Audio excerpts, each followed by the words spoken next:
Allez, bon après-midi, mesdames, messieurs, et bienvenue dans ce podcast. Ce matin encore, nous traitons l'actualité, nous parlons d'actualité. Bien sûr, on s'intéresse à ce sujet concernant le lion indomptable Martin Ongla, lui qui, dans une conversation qui est aujourd'hui devenue publique, une conversation entre lui et une certaine dame sur Snapchat qui fait le tour de la toile aujourd'hui.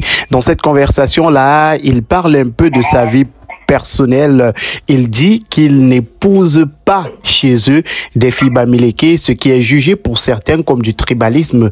Certains partent plus loin en demandant qu'il ne soit plus appelé à l'équipe nationale, cette équipe-là qui réunit les différentes contrées du Cameroun. Et pour parler de cette actualité ce matin, nous sommes en direct avec notre consultant Yannick Reynaud. Bonjour Yannick Reynaud, comment tu vas? Bonjour mon cher Magique, bonjour à tous les abonnés et merci de nous écouter encore ce matin. Voilà, on parle bien sûr de cette sortie de Martin Ongla, pas une sortie officielle, mais de cette conversation entre Martin Ongla et cette dame-là qui est devenue publique, dans laquelle il dit que chez eux, il n'épouse pas les bamileke. Comment tu apprécies cette sortie du footballeur? Alors, la première réaction que j'ai eue quand j'ai vu cet échange qui a été rendu public sur la toile, moi j'ai pensé à la maladresse. Je me suis dit, comment est-ce qu'il peut être autant maladroit et naïf, Martin Ongla? Certes, c'était dans un cadre privé, sur Snapchat, une discussion anodine à première vue entre personnes qui se connaissent, entre amis, on va dire ça comme ça, et on peut de temps à autre, entre amis, se lâcher et dire des choses. Mais maintenant, quand on est une référence, quand on est une idole des jeunes, quand on est une personnalité publique et quand on est un modèle pour les jeunes, un phare pour la société, et surtout quand on est membre de l'équipe nationale des Lions indomptables du Cameroun, qui symbolise l'unité nationale, qui symbolise, cet agrégat de différentes ethnies, de différentes tribus, qui est pratiquement une 11e région pour le Cameroun. Il y a des choses qu'il faut éviter, et il faut être subtil par moment dans certaines prises de parole. Lorsqu'on est une personnalité publique et lorsqu'on est un lion indomptable du Cameroun comme Martin Ongla, on peut se priver de faire des commentaires qui ont une coloration ethnique ou tribale, un commentaire qui renvoie au rejet, au repli identitaire. Il aurait été tout simplement judicieux pour Martin Ongla, et on n'en serait pas là aujourd'hui, de dire, c'est-à-dire la question quand même que pose son interlocuteur. J'ai vu le Beskin, est-ce que ta femme est bangantée?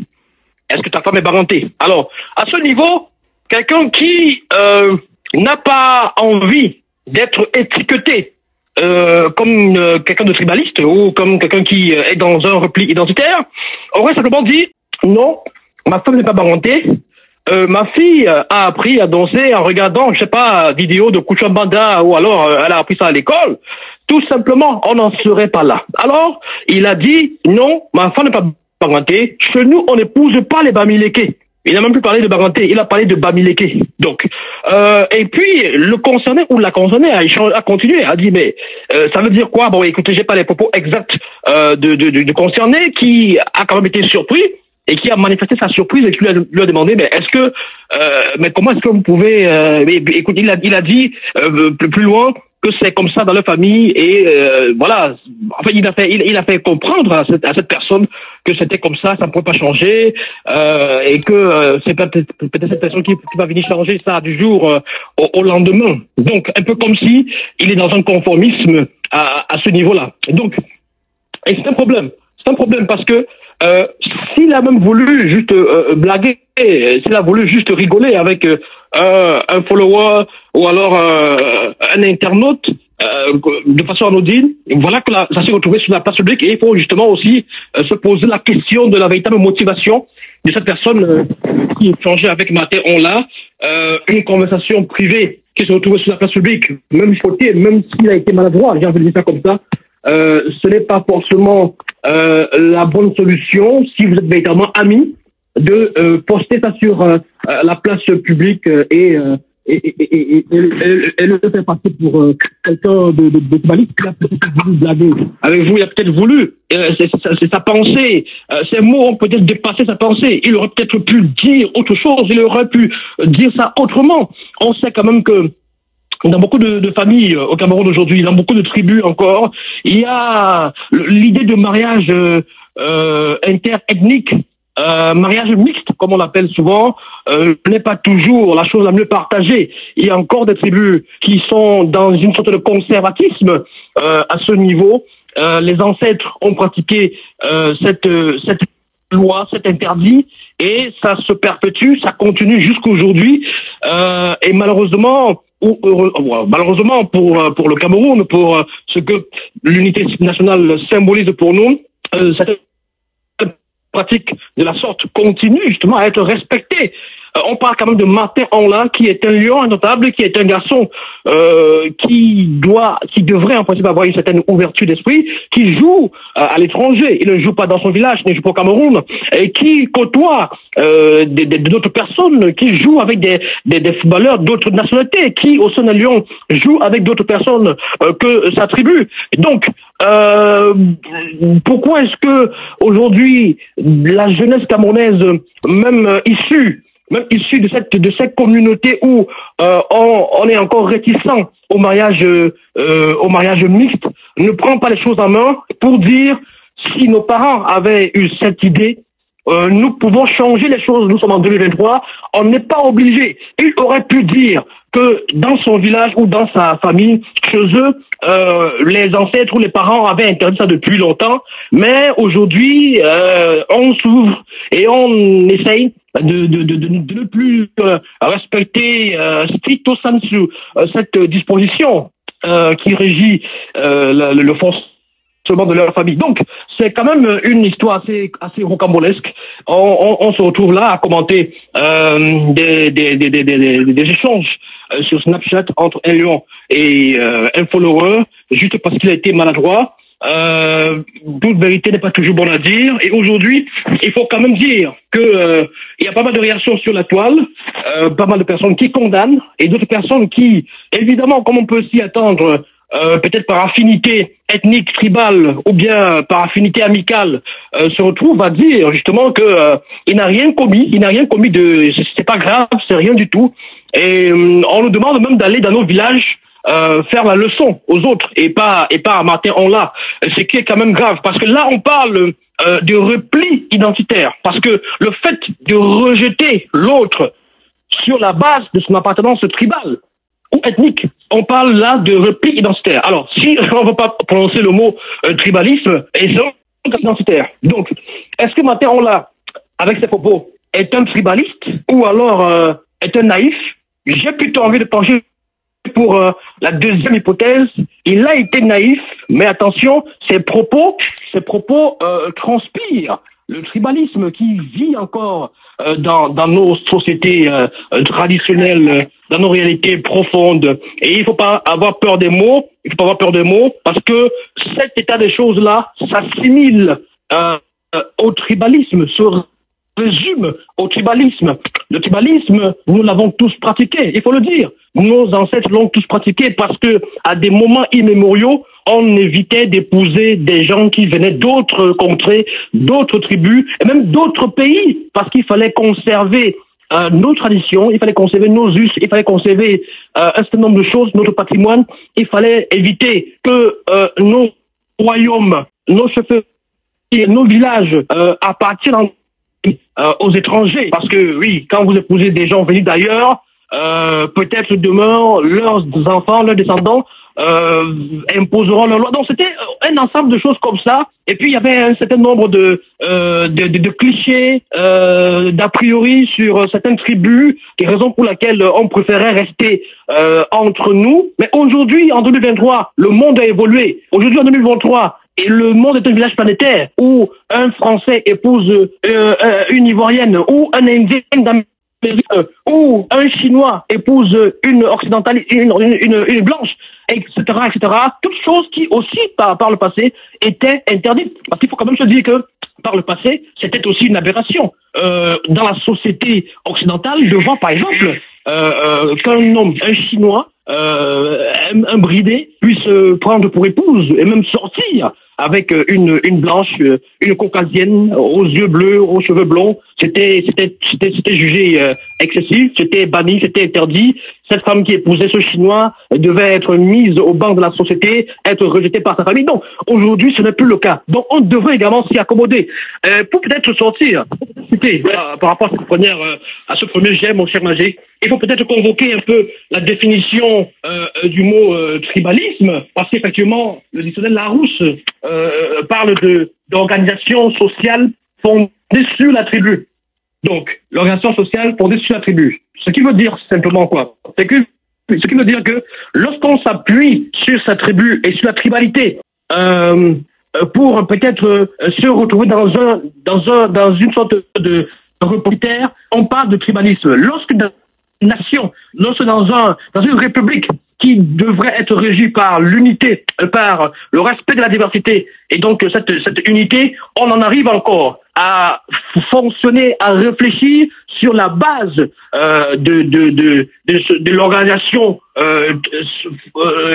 fondée sur la tribu, plutôt que sur une vision globale de la société, des rapports avec les autres.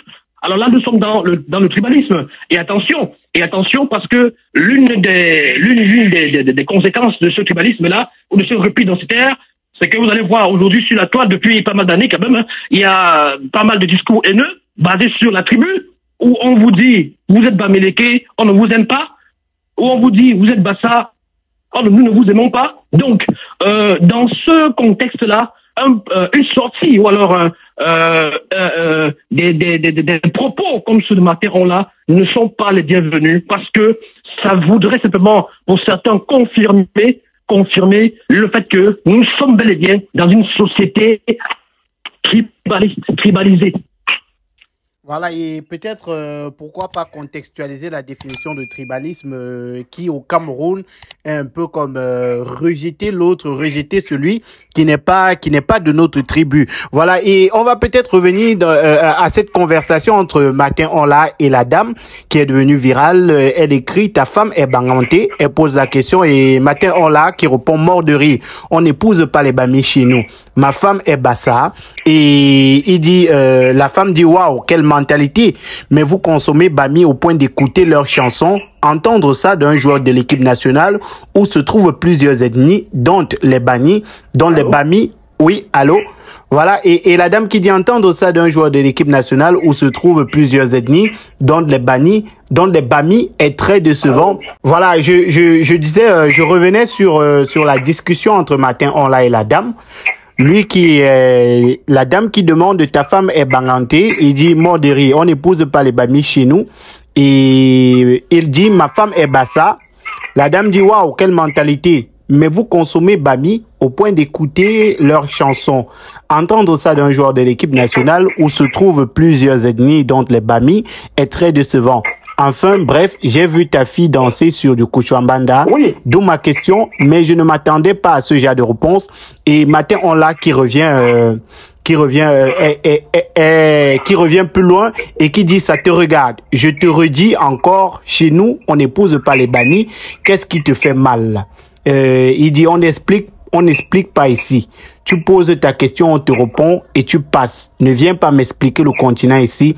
Bonne journée. On peut comprendre dans ces propos que après que la femme ait en quelque sorte rappelé à Martin Onla qu'il est un joueur de l'équipe nationale et qu'il ne devrait pas peut-être pas tenir ce genre de propos, lui il n'a pas de remords et il reste casé. Et maintenant jusqu'ici le joueur n'a pas fait de communiqué pour expliquer peut-être ou pour contextualiser ou même pour s'excuser, lui qui est une personnalité publique.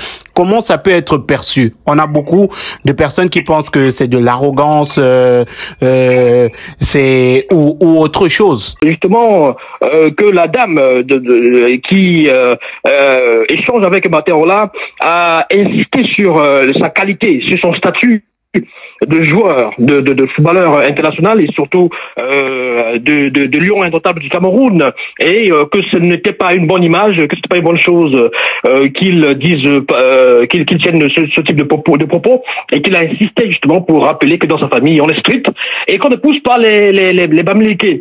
Oui, c'est vrai que à ce niveau, il aurait pu se rétracter, il aurait pu dire c'est une blague, je te dérange juste, je te charrie juste. Je vais te déranger, non, écoute, ma femme n'est pas Bamileke, tout simplement, elle est Bassa, mais je n'ai pas de problème avec les Bamileke, en réalité. C'est vrai que dans ma famille, il y a encore ce type d'interdit, mais moi, à titre personnel, je n'ai pas de problème avec les Bamileke. Si j'avais été avec une Bamileke, je l'aurais épousée. Alors, et là, le problème aurait été réglé, et peut-être que la dame de l'échange, l'interlocutrice, n'aurait pas mal pris ces propos et n'aurait même pas fait la publication sur Facebook. Si elle a voulu et si elle a tenu à le faire sur Facebook, peut-être c'est parce qu'elle souhaitait dénoncer, parce que justement c'est un lion indomptable. Ça aurait été des illustres inconnus, des personnes lambda, peut-être que ça n'aurait pas eu le même effet, peut-être même qu'elle n'aurait pas cherché à faire la publication sur les réseaux sociaux. Elle a sûrement essayé de le faire, parce que tout à l'heure, à l'entente de mon propos, j'ai demandé quelle était la motivation réelle de cette dame. Bon, maintenant, quand j'écoute encore des extraits de ces échanges, bon, je me dis, après avoir essayé de raisonner, entre guillemets, Martin Onla, elle s'est peut-être dit, puisqu'il est têtu, il donne l'impression que le rejet des Bamileke dans leur famille est une valeur, on va donc voir si tout le Cameroun, si le public et si la toile est du même avis. Et du coup, elle a publié. Non, il faut dire que nous avons des devoirs. Nous avons le devoir d'exemplarité quand on est personnalité publique. Quand on est Magic Moko, quand on est Yannick Renaud, quand on est Martin Onla, quand on est. On a des exigences en termes de moralité et aussi en termes d'attitude, d'éthique et tout ça, est-ce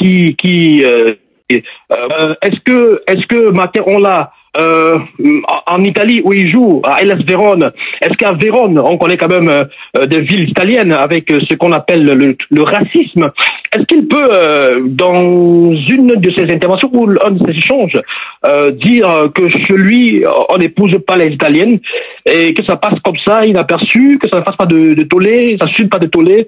Non, ça fera beaucoup de scandales. Est-ce que aujourd'hui, en 2023, on peut encore parler, est-ce qu'on peut encore rigoler et dire n'importe quoi en rapport avec Tribu? Ce n'est pas évident. Vous savez, aujourd'hui, le monde est régi par ce qu'on appelle, on fait beaucoup de choses, on dit beaucoup de choses pour paraître, pour faire comme tout le monde, pour plaire à tout le monde, même si on ne les pense pas toujours. Aujourd'hui, on sait quand même que le mariage pour tous s'est installé en Europe, et aujourd'hui, ce serait dangereux et risqué pour qui que ce soit de s'hasarder à déclarer, par exemple, qu'il n'aime pas ces personnes qui se marient avec les personnes du même sexe. Il n'y a pas envie de prononcer les mots ici. Quand vous le faites sur la télévision en France, vous êtes censuré, vous avez des problèmes. Vous faites face à toute une vague de contestations, et des gens sont même capables d'aller manifester dans la rue, vous destituer ou pour vous boycotter.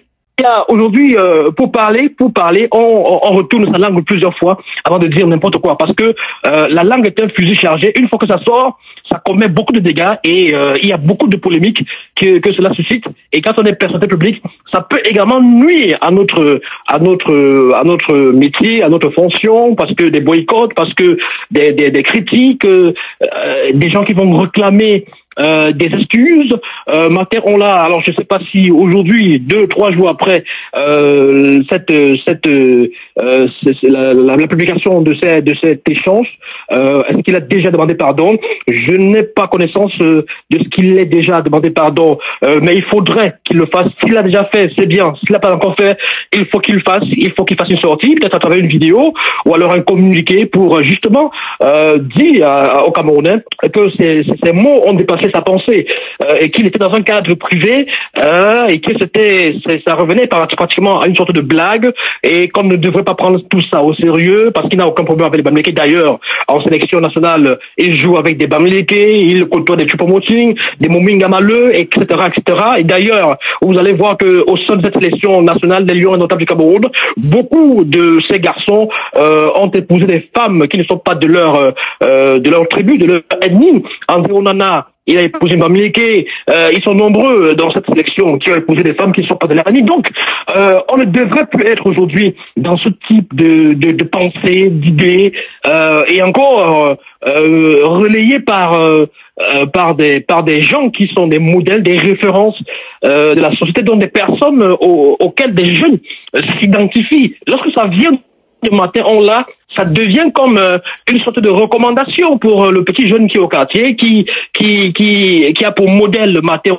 Si Martin Onla dit qu'on n'épouse pas les femmes bamileke dans leur famille, moi aussi qui suis la même famille, donc je ne dois pas aussi épouser les Bamileke. Aujourd'hui, on doit dépasser cela, on doit dépasser ce cadre-là, parce que l'union fait la force, et l'unité est une valeur.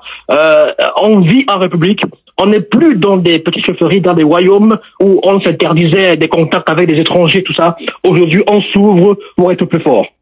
Merci Yannick Reynaud pour cette analyse. Et là, on se donne rendez-vous très prochainement. Oui, merci mon cher Magic. Merci à tous. Merci à tous les abonnés et rendez-vous très prochainement.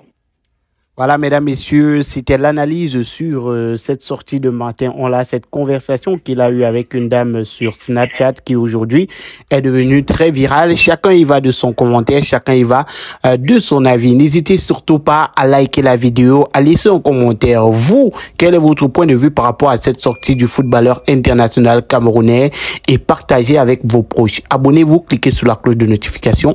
Au revoir.